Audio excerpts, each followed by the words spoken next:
What's Brewing at the Culinary Academy podcast. We are just chefs chewing the fat about all things food related with insightful and casual conversation in a lighthearted manner. We will invite guests every so often to join us at our table, such as chefs, industry professionals, students, and anyone who's a food enthusiast. So kick back and wrap your paws around your favorite beverage as you are our guests for the next 30 minutes or so, and we hope you savor the experience. Welcome, episode 11. Wow. Yeah. Okay, I almost couldn't say it out of my mouth. Episode 11. I'm your host, Chef C. Weiss, Associate Dean of Hospitality and Culinary Arts here at Blue Ridge Community and Technical College, along with Chef Miriam Conroy, Culinary Chair and Instructor Extraordinaire. And last but not least, our Executive Producer, Joel Haslip, the man that gets these podcasts on the air. And we can't do it without his help and time. And thank you so much for that. Yeah. In our What's Brewing segment, we're going to roll right into it. What's Brewing segment. We've all experienced, if you're a foodie, some sort of dining experience, fine dining experience. We've all experienced a casual dining experience, and we've all experienced a fast food dining experience. But have you ever heard of a food hall before? Up until a couple of years ago, I know I haven't. But I know there was one in Leesburg, but I didn't really know, never really went to it that much, but I never really even knew about it. If you haven't, we have on our podcast today the owner that has brought this dining concept to the eastern panhandle of West Virginia. Oh. And if you can correct me if I'm wrong, but I think it's also the only food hall in West Virginia. Mm-hmm. Right? And so let's just get into it and welcome Diego Losada, of the Garage on King, to our podcast. Welcome, Diego. Thank you very much for having me, and it's a real honor to sit with you guys in this podcast. And Joel, thank you for everything you do. Yeah, so happy. We had a little bit of a warm up, some technical difficulties, so we're starting over here, but we're doing great. We're happy to be here. Thank you. Joel's happy. Have another sip of coffee. Right. All right. So, Diego, maybe you can just, because very few people probably know what a food hall is. Tell us what a food hall is. Okay, food hall is a concept, an eating experience that has been developed over the past 10 years, and it's basically like a food court where you have multiple options, multiple different kinds of food offerings. But instead of having fast food, you have your local restaurants and your different kind of a little higher scale food offerings for people. Okay. What is some of the, so there's multiple opportunities at a food hall. So you have multiple stalls, I would say. What type of offerings do you have there? So we went through a long process with the Garage, where we were trying to introduce the concept to the people and said, hey, we're opening a food hall. Come and tell us if you want to open your restaurant over here. And we created this kind of process where people would submit their ideas and their offerings, because we're trying to make sure that we were offering a good variety of different types of food. Mm-hmm. We didn't want, that's really important. We didn't want two pizza shops, right, competing against each other under the same roof. Sure. But we wanted to have kind of a mixed culinary experience where you would be able to get foods from the different regions in the world and different parts of the United States, and different flavors and different combinations, and chefs would be able to try different concepts. So currently at the Garage, we have everything ranging from kind of your typical barbecue, kind of core base, West Virginia favorite. You could go all the way to South America and try your empanadas from South America, which are these kind of little patties, little hand pans filled in with different combinations of, you can have your beef, you can have your chicken, you can have your corn and cheese and caprese, and then you have we have an Asian fusion offering also. We have Louisiana style cooking. We have your kind of your Midwestern, Southern type of fried fish, fried cooking as well. We have a craft sandwich shop that offers your all-time favorites, your Italian subs and your cheese melts, and And then we have our dessert place where you can get your delicious milkshakes and cupcakes and baked goods. And then we also have a cafe where you can get your very fancy lattes with vanilla flavors and cappuccinos and cheesecakes. Absolutely. And that cafe in the evenings turns more into a regular restaurant where you can get your pizzas and your flatbreads. And Okay. What are your hours there? so the cafe opens at 7 o'clock in the morning and we close the bar at 9 o'clock at night every weekday. Okay. And then our hours go to 10 p.m. on Fridays and Saturdays. And then on Sundays, we're currently navigating around 6 p.m. trying to figure out what the people want. Because we've had people stay over and they're like, wait, 6 p.m. we're just getting started for dinner. Maybe they want to stay a little bit longer. So hours are a very interesting discussion, and we've received a lot of feedback from customers looking for kind of extended hours or consistent hours. But when you're opening a food hall and you're dealing with 9 different vendors, coordinating on hours is not that easy. People have lives, right? Our small business owners that run their shops, they have lives. They need to do things in different days of the week, and we have to figure out a way to all work together towards giving consistent hours of operations. Right.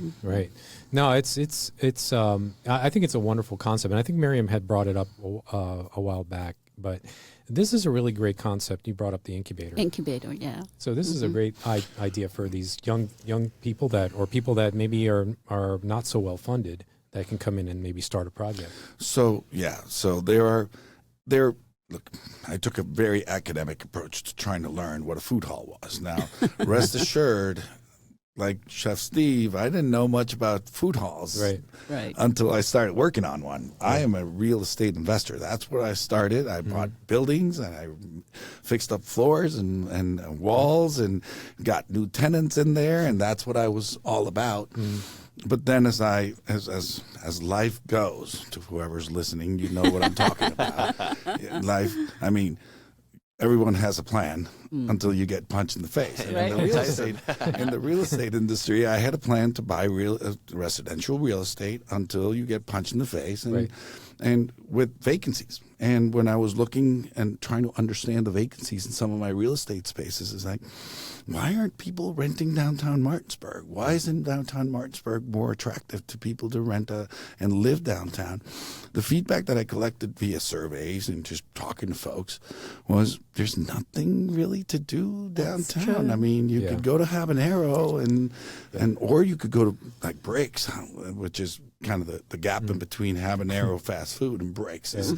But there's nothing in between that I can go more regularly to. And well, please build that, because I mean, and you have my wife constantly gets on me and says I need to go someplace to dance, and there's no place to dance. so if you can make a dance, I will get to that story about the dancing at the food hall. But that was the concept. The concept was trying to kind of fill in a gap downtown Martinsburg that we saw was evident that we needed more things for people to do to find downtown Martinsburg attractive. Right. But again, as we talked before, and we're going to do again, for a small business owner, small local restaurant owner, who's already made some kind of commitment towards either a food truck or is in their own brick or mortar, and they're trying to grow their business, it's a huge commitment to take on maybe a second space or, and the thing I love about your concept is that it gives these small restaurants an opportunity to grow their customer base, to try new things. We talked about it. It's a controlled environment to fail, because there is a certain amount of custom that's always going to be there. And so they can try something new on a menu, and depending on the feedback they're getting, or it's just not selling, then they can try something else. So there's a little more freedom for them to be creative there. But there's that surety that they're not the only ones that they're dependent on to bring their customers in. Do you know what I mean? Because you have that huge marketing operation. Absolutely. They're getting support from you. And so they can really concentrate on their product, their consistency, and making sure that customers come back. And they, like you said, Chef Miriam, they have freedom to test the market and understand their concept. So part of what we were dreaming up was, okay, we needed restaurants downtown Martinsburg. I knew that. What kind of restaurant? And trying to convince people to open a restaurant in a commercial space, standalone commercial space. Challenging. It's $150,000, $200,000 to put in your kitchen. Go through the process, construction and health department, and everyone has to be involved. And this is an extremely stressful process, especially when you're paying for it. Yeah. Right. Right? And your savings account kind of go down. Well, this eliminates that component. And it allows your aspiring chefs to come up with concepts that they understand are going to be successful. That's it. Right? Yes. And the concepts today are different from the concepts 5 years ago, and they're different from what we had 20 years ago, right? Which the amazing evolution of the food industry in infusions of different kinds of food and trying different combinations of things, and the customer is demanding, I want to try something different. Right. I love my, for example, I don't know, you have your hamburger, but they now put pineapple on top of your hamburger, and you're like, no, I'm having like a tropical burger. Yeah. Or, it's like these flavors, and I think cooking shows and podcasts like these have introduced the world to, when you watch the chefs or Guy Fieri, you go out there and I can feel the pineapple and then the heat in the back, and they get everybody all excited, and then the next time you try your hamburger, you're, well, yeah, I can try that. I can taste that. I see that. Yeah. I can feel that, right? And it's us learning how to enjoy food a little bit more. And I think that's what you can get from the food hall is when aspiring chefs are trying their concepts with a little more freedom, knowing that they have a reliable customer base. But you also have a learning kind of, it's a both-way avenue in which the customer, if we are able to create a concept where we let the customer know that they're here to try, to test, and maybe we're not there yet. Maybe we're not a Michelin star food hall. There's no Michelin star food halls out there. Could be the first one coming up. We're working towards Let's bring it in. just the detour sign. That's all we're looking for. But maybe you're trying different things, and maybe we want collaborations. Right. Which is another concept that we're crazy about at the food hall. We're starting to do collaborations between our vendors. We have 8, right? And where we have experts at making delicious brisket. We got experts at making, ramen. Could you combine ramen with the brisket from one side? Could you combine a sandwich that has the fried from the other side? Could you? Not only that, from my point of view, from a professional, from a technical, technician point of view, perhaps. What I love is that the opportunity for the chefs in each kitchen to have a conversation. When you look at somebody like Rampy, who has all of this phenomenal classic knowledge and training, and somebody who might not have that, but who could benefit just from a little bit. The cross learning. Yes. But then they might have some kind of ethnic knowledge about their food or technical knowledge about a particular part of their food that Rampy doesn't know about. So then he's learning something back. Or operations. Exactly, yes. One of the fascinating things that I've seen at the food hall, we've been operating exactly for a month. Today is a month. Yay, congratulations. Today, 1 month. And there's at the garage, there's a little kind of ramp where you come in from the patio, and the ramp oversees all the different food vendors in front of you.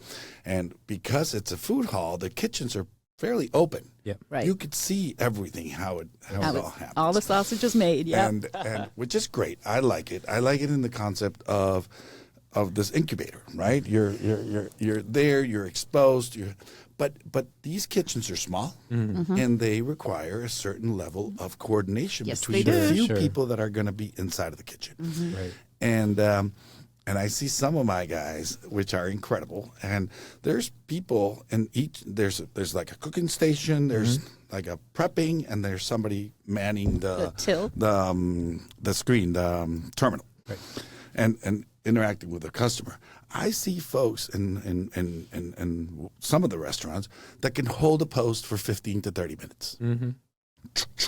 They're just there in their post. They're not moving. I don't know if they move their feet, but they look pretty steady. They're locked in. I see others that are going and changing posts, and the cook is touching the screen. Take their gloves off and touching the screen, and helping with the software, and helping with the prep, and moving around. And you see a little more commotion in some of these kitchens, right? And some kitchens are operating like clockwork. And that's what I mean, where you could learn a great deal by being in an environment where you're sitting next, you're sharing the world with people that may have a clockwork type of that you could learn from, and people that have expertise in just the combination of spices and flavors, and then the cross knowledge between people is fantastic. And then the next level of that is kind of your operations. I have folks ranging from, I'll go to Sam's Club and buy my product and bring it and sell it. And I have folks that have been in the distribution, and everything gets distributed. Trucks come in, park in the back, everything is in inventory.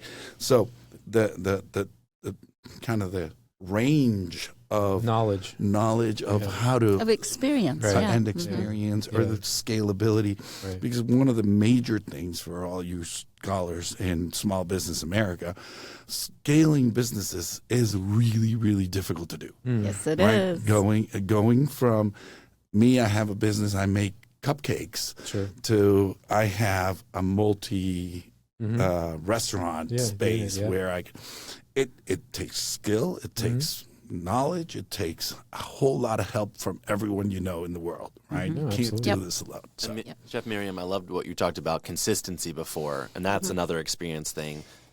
It is, to bring customers back.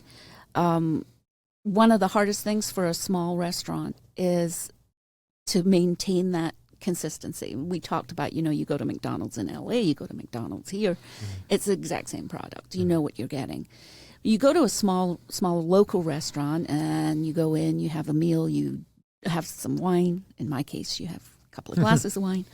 And that's when Miriam's Scottish accent comes out. That takes more wine than that. Well, maybe but anyway, it switches to American. So you spend a certain amount of money, and you think, okay, that was worth it. But you go back again, and you don't have the same experience. The food is not good. It's not consistent. The next time you go, you're thinking, because everybody has limited funds, you're going to say, do I really want to take the risk that this is not going to work again, right? So consistency is absolutely key to the success of any kind of food operation. You've got to have it. I talk to my students all the time about standardized recipes, right? We have a format that we use in the kitchen, and they're trained on that.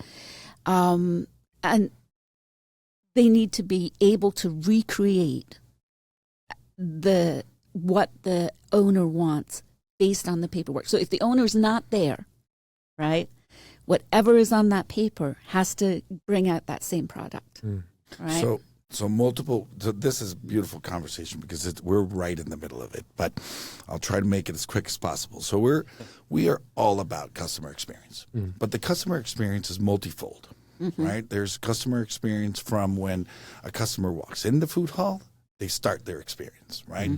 They go into a place, how it looks, how it feels, how it's clean, the tables, the organization, the design, where the lights are relative to the tables. And I think you guys did a phenomenal job on that. There's a bunch of that is important. From when you go to the bathroom and you feel, oh, wow, okay, I am in a place where they care about me coming to the bathroom, right? right. And that's important too. And that people have thought about all the stages of your experience from the food hall, right? It's got to be clean. It's got to be organized. It's got to feel comfortable, right? The light bulbs have to all be lit, right?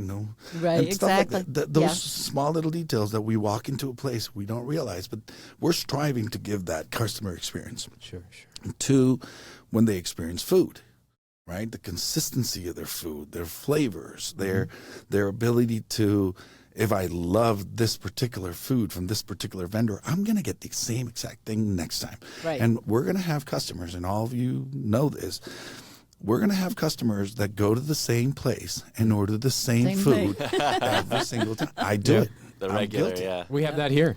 I'm guilty as charged, right? Yeah. And we're going to have customers that go there and they want the experience of trying different things. And Sure. like we've seen people that put multiple things on their table from each one of the vendors, and then they start.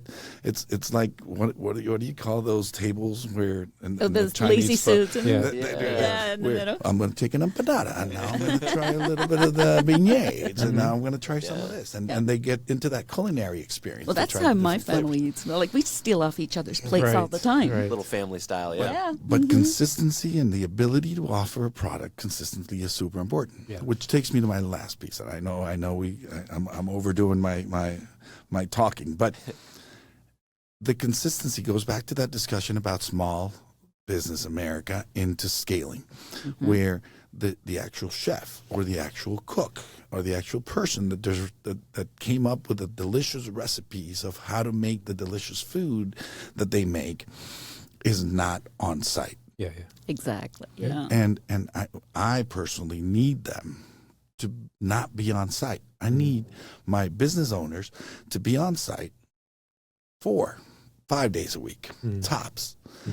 2 days, you need to be home, resting, being creative, Right. getting yourself a little bit of family time and getting yourself, but those 2 days, the food hall continues to operate. Right. To do that, that's your point, Chef Miriam, that Right, they exactly. need to be able to have something repeatable and consistent that somebody can do when they're not around. Exactly. Yeah, and training's a big part of that. We provide the training. We tell our students, consistency is one of the biggest issues. Also, sense of urgency. If somebody orders something, it's one of the biggest things that business owners in the food service industry come to us about, and saying consistency is one thing, sense of urgency is another. Oh yeah, So you getting have them to take that on, and the sense of urgency it's a personal thing as well. It's that work ethic. It's that here I am. I'm going to get this job done. Right. What do you say sometimes in the classroom? I said, you're working so slow, I'm getting older here. Oh, no. So one of my trademark phrases is, okay, I'm getting gray hair and wrinkles standing here. Come on, get a move on. Right. No comment. Yeah. No comment. Yeah, come on. But sense of urgency is another fascinating one that we've experienced at the food hall, in the best of ways and in the worst of ways. And I say that all very positive, but in the best of ways, because during our first days, we had such an influx Yes. Yeah, thousands of people. people trying us out and kind of going crazy. You got this. We want to try it. Right. And that created the best problem a restaurant can have, which is a huge. Our screens, we have a toast system, and our screens had just orders, multiple screens of orders all over the place, which you're gonna like. Oh, look at that! People like us. But then they while have to. But you have to execute. You have to and you execute. have to deliver. You were like the Apple Store of food there for a while. Yeah. And And we say, had I a want lot- my iPhone, but where is it? Where is it? And then we had at first we had some of our folks experience 45-minute delays, 65-minute delays, Or they run out.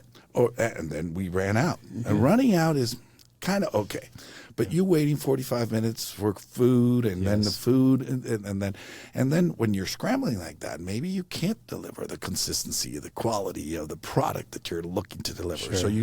So that's when all systems on the start getting stressed out, and things happen, right? Right.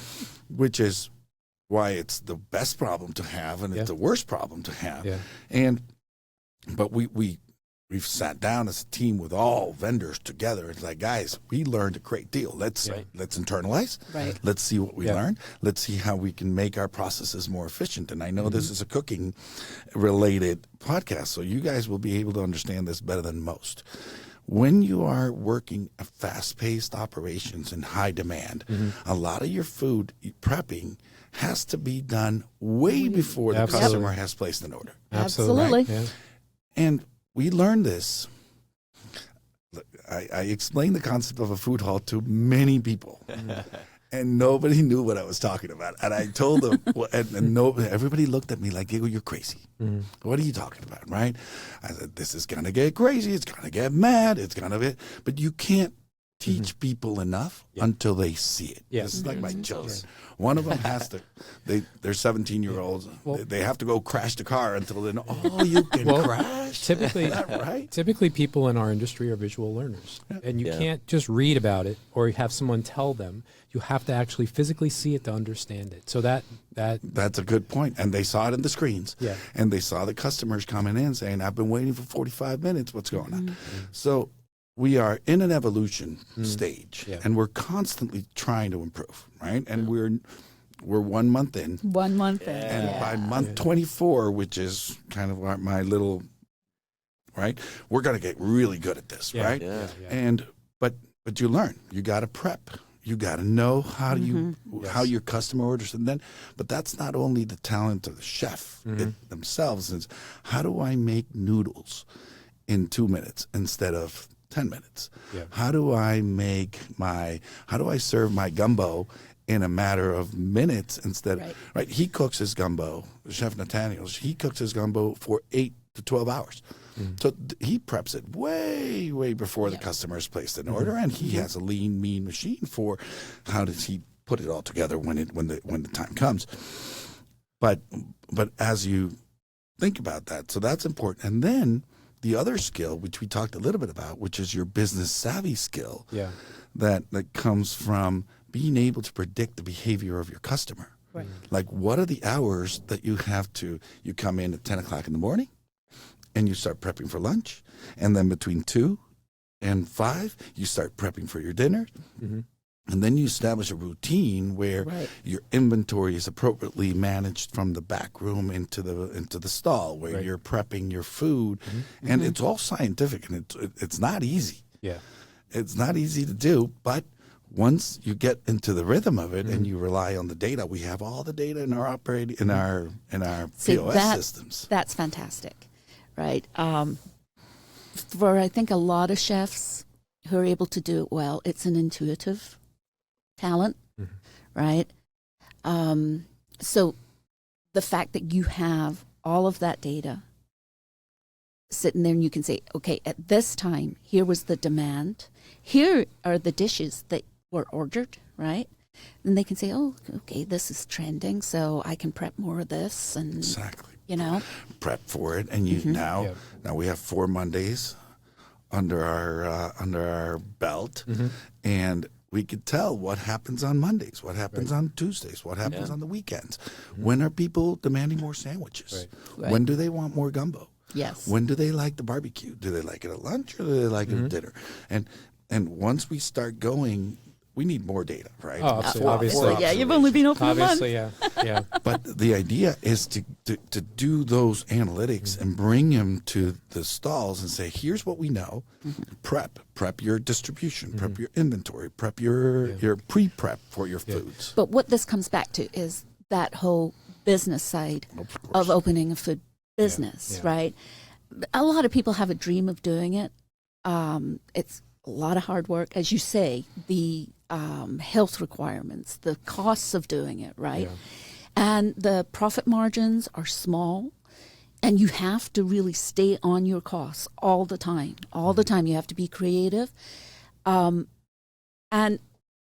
another challenge for many small businesses too is that they're having to pay people more to work in their spaces, right? Yeah. Because, it is. It's, okay, I'm probably going to get mail about this. It's a benefit from COVID. It really is. For restaurant workers, it's made a huge difference. People now are starting to get a living wage, and restaurateurs and restaurant owners are recognizing that to keep people, right? It's always easier to keep and retrain than it is to train from start, right? To keep people, and again, that's part of putting out your consistent product. You're going to have to pay them. You're going to have to give them a living. There's no Which more is- going in $9 and working in a kitchen. Which That's is done with. It is a benefit from COVID. I don't know if I'm going to adopt that one yet. But it is one of the few. It is a hard challenge, and It it's is. difficult. And like you said, it's a combination of the owners and the customers that we have to acknowledge. But at $15 or the world is very different if you have labor force at $9 versus $15 Yeah. because your cost, your structure, to all you aspiring chefs out there, there are little formulaic things to run a restaurant, right? Right. You know that your food costs have to be between 25 and 30%. You know that your labor costs still have to be between 25 and 30. And you can't play around with those numbers, right? Right. Those numbers are what they are. Right. And that number, it's a simple mathematical equation that translates into the cost to the customer. So if you're paying, labor costs of, per sandwich $3, you're going to have to sell the sandwich at $9. But now if you're paying per sandwich $6, you're going to have to sell that sandwich at $18. Yeah. Right. And there's nothing you can do. Those are the formulas. And then there comes a point where the customer doesn't buy your sandwich at that price. Right. Yeah, you can price yourself out of the demographic that you're going into. But let come back to the information, the data that you are supplying, the food businesses that you have in there, because that takes a lot of the guesswork out of them. They're not digging through their menus saying, oh my gosh, how do I, this is too much now, how do I bring that down? They have all those numbers right in front of them. So They this have a ton of numbers. So Yes. this also comes into, where maybe you take restaurants and you partner with each other, and you have a good facility that would be able to do that. Maybe one stall owner doesn't necessarily need a whole case of celery. You can split it. Economies of scale. You can split it, and you don't have to go to the local supermarket to pay a higher price for celery per head. You can buy a case at a much lower rate, which will cause you more ROI on the back end. Absolutely. So look, Chef Steve, that is exactly where we're heading because of the realities that we're facing. Because our labor costs are so high, the garage also has high prices to customers. And we are not as efficient as Chick-fil-A or McDonald's, where they can churn things and their sandwich cost is going to be 25 cents and they sell it for $10, making a way bigger margin that we would ever make. Right. But our chefs that do handcrafted sandwiches, they make their own bread. They have they put their tomatoes are like the best tomatoes that you could ever find in the world. Right, exactly. And each one of these costs, food costs and labor costs, translate into other costs. So where you're going with this, Chef Steve, is exactly where I want to take the food hall, which is let's understand where we can do better as a whole, as a team, and where we can find a better deal from our distributors. So if you put together a commissary, right, of the basic standard staple ingredients that they can all draw from. So eggs, milk, dairy, all that stuff. Yeah. And we have to be there. If there's a message that I can send to all you listeners that are ever dreaming about starting a business or already have one, you have to be very, very careful with costs. Yeah. Because very quickly they can creep up on you. Yeah. Right. Yep. And I love the distributors we have, and for all of you restaurant owners, keep an eye on your distributors. Yeah. Because sometimes you can find better deals with other distributors. And I know friendships and partnerships that you've established over many, many a year, but you have a fiscal responsibility with your pocket, your family, and your and your customers. Yeah. You got to keep costs low, and you got to keep people honest before you start spending too much money on things. Yeah, and I think a lot of people kind of, it's always there, but we always forget about it. Food cost is one thing, but you also have disposables as well.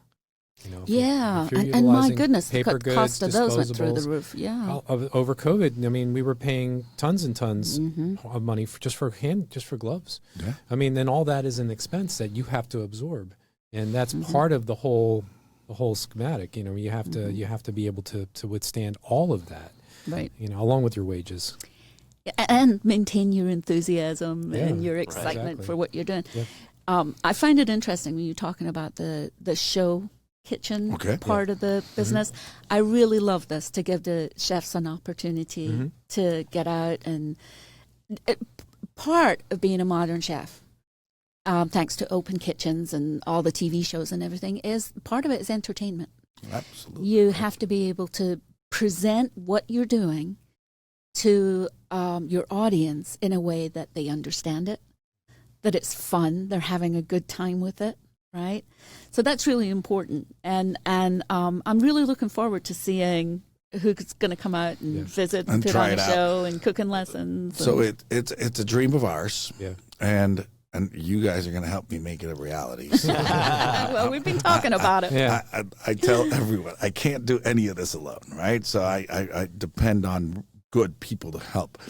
But if we can use the show kitchen and the showroom area of the garage, where we can have visiting chefs offer dinners to people with different styles of food and different prep and different stories to tell, where the people of Martinsburg or the people coming from outside of town, like your friends, Joel, that come from DC, they can say, you know what, I want to come visit Martinsburg, and that night I'm going to do a little dinner and this chef.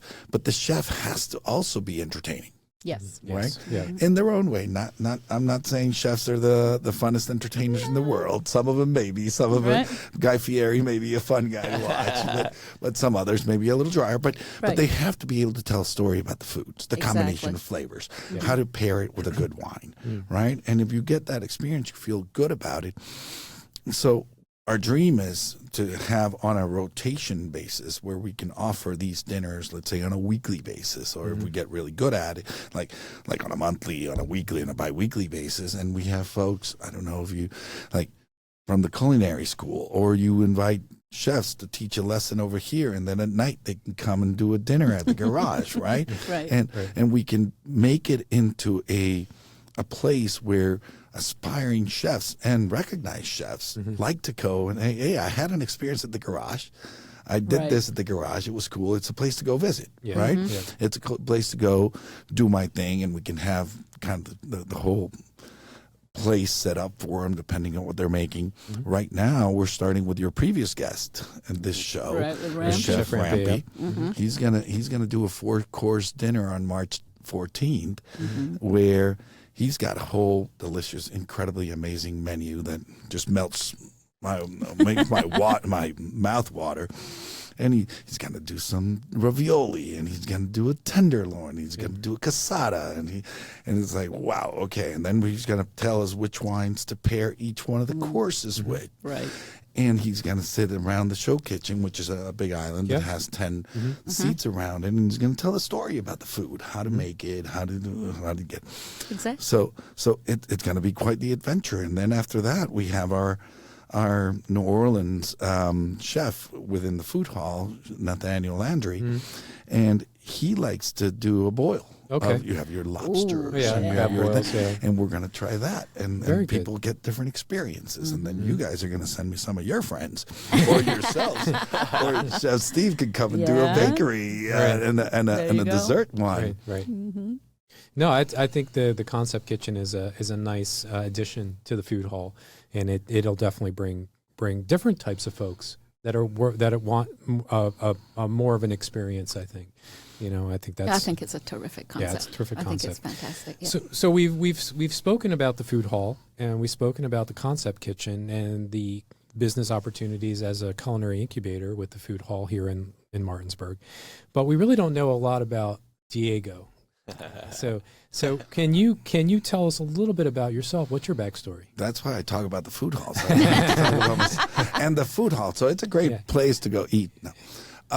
Diego, so my backstory, I have about 20 years of commercial lending experience, right? I worked at a big multi-billion-dollar company doing focusing on mortgages. So I did single-family mortgage lending related, and then commercial mortgage lending related. And then kind of throughout that process, you get to experience all kind of the whole spectrum of lending in real estate and development and all that. And in one of those, I had the opportunity to meet an owner of real estate, of commercial real estate.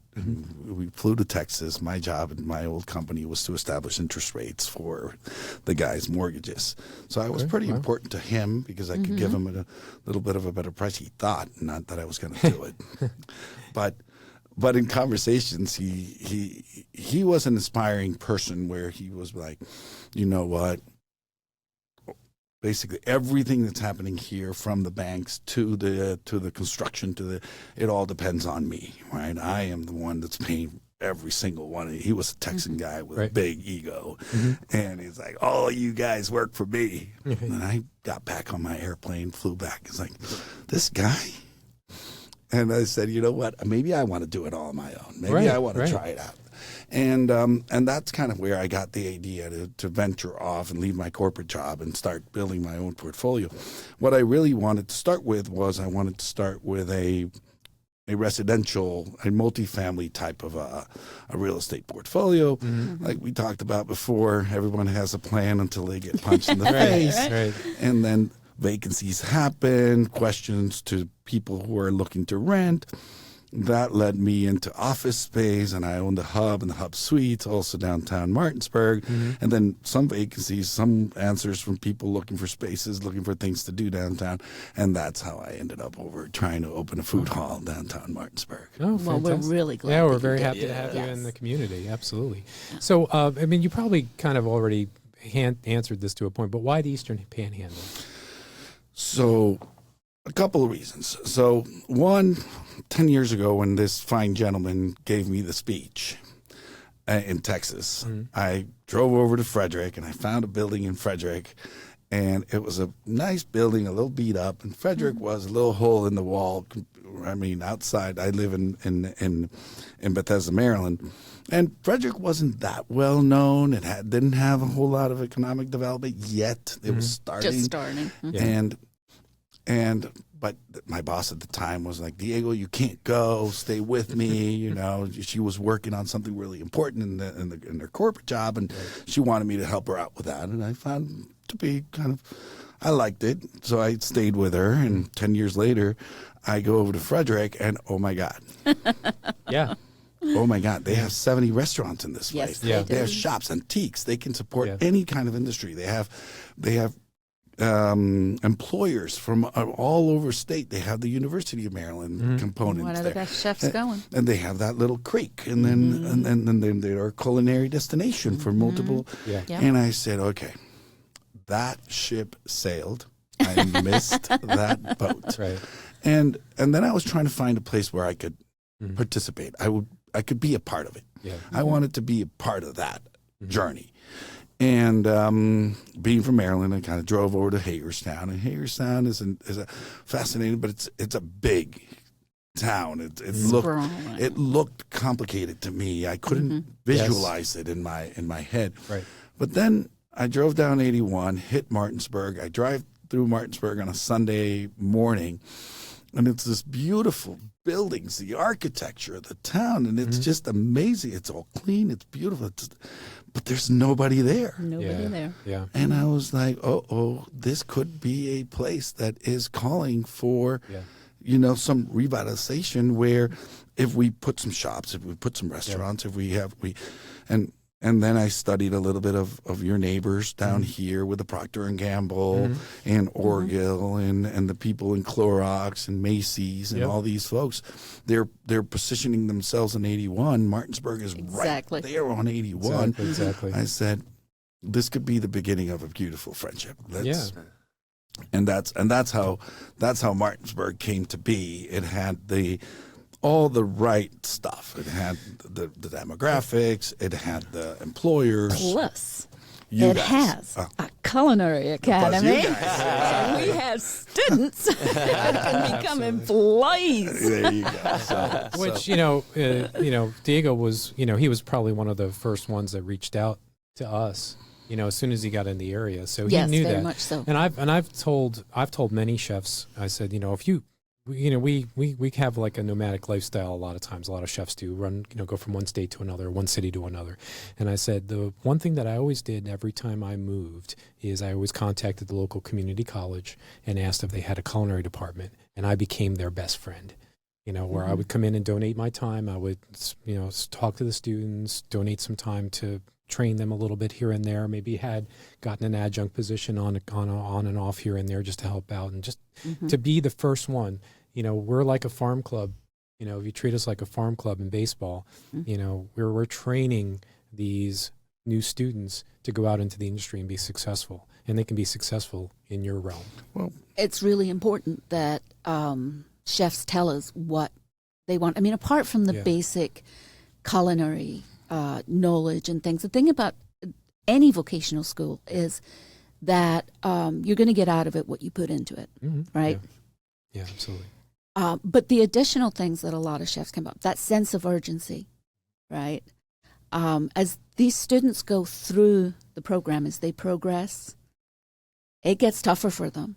I push them further. I push them harder, right? So that's a progression, so that when they leave here, they are ready to go into a situation where they know they're going to have to respond to a chef. Right, and deliver. They have a notebook, right? It's that simple. Your chef gives you an instruction, you write it down, right? And then you can't say, oh, I forgot that part, right? So organization, a sense of urgency, those are things that we really, really push with our students. It's fundamental. And one more thing you asked about, Diego, and then we talked a little bit about the school. But one thing about me is I'm a big believer in education. So my family comes from, they're all educators. My parents were professors and even started a university down in South America. So education is the beginning of a whole lot of things. And I also believe, I mean, if you look at the case studies of all the thriving towns and cities in the United States, they are, once you put education in the center, employers come. Yes. And once Blue Ridge Culinary and Blue Ridge Technical and Blue Ridge Community starts generating talent, that's where Procter & Gamble, that's where Clorox, that's where Macy's is going to get their talent, that's where they're going to expand their plants. So that's, you saw me come to you guys when I was starting the garage looking for that connection, right? And that'll lead me to, I think we're going to talk about this in a little bit, but the life cycle of the talent that we developed in our town. I know. So we love to have your students as a part of the garage, right? Join us from an early stage as they learn from you, Chef Miriam, the sense of urgency and how difficult it is to keep pace. But as they come to an experience at the garage where they can not only learn how to make delicious gumbo, but 3 months later they could be working on Asian fusion. I love that. And they get the opportunity. Or like we've spoken with Chef Steve, like you have somebody that wants to focus on baking or focus on desserts. Well, then go into our dessert stall. You have specific outlets for individuals that need to do internships. And ideally, that flows into when they grow up and are ready to launch their concepts.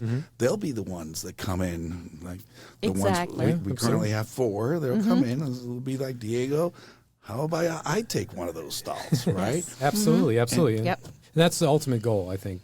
For you guys, that is the goal. So I think you already answered the next one, which is what does the garage have to offer our students? So I think we've already really touched on that. Yeah, very you have a much lot so, to offer, but what is your experience so far with our interns? Say if a student is interested in working for you, what is the process? So the process. They can reach out to us directly over in our website or to the management at thegarageonking.com. And let us know they're interested, right? Or they can come to you, like we have, and we can reach out and talk, and we can communicate. And then we go through a process of finding him a home.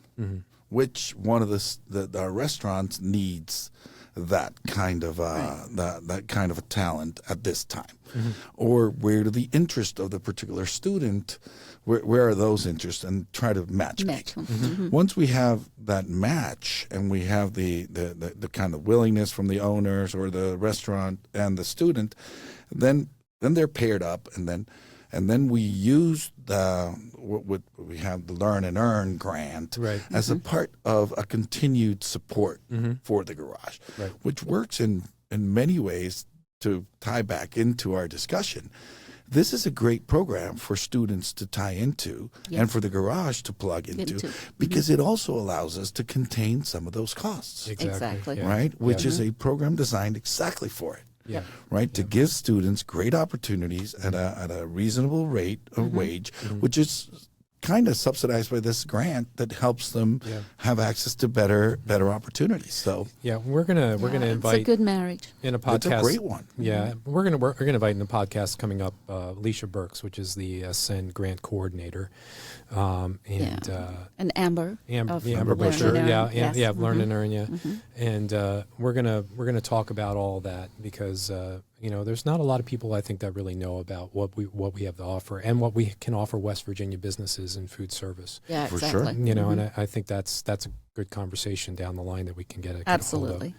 But this is an amazing conversation, and we've had a wonderful time having you here, and we're excited about the food hall concept and the Garage on King, and we're excited about it. So we're gonna move on to our next segment, which is our Dish Pit segment. So in the Dish Pit, this is our food safety segment. So have you ever heard of fried rice syndrome? Anybody? I have not. All right. I haven't either until recently. I said, so fried rice syndrome is it remains in rice. And, and I tell my wife this a lot of times too. I said, we make rice and sometimes we just let it sit on the counter for a little bit of time, and then I say, oh, we should put it away, and this is a cause to put it away because, it's a very big risk. There's food poisoning that can arise.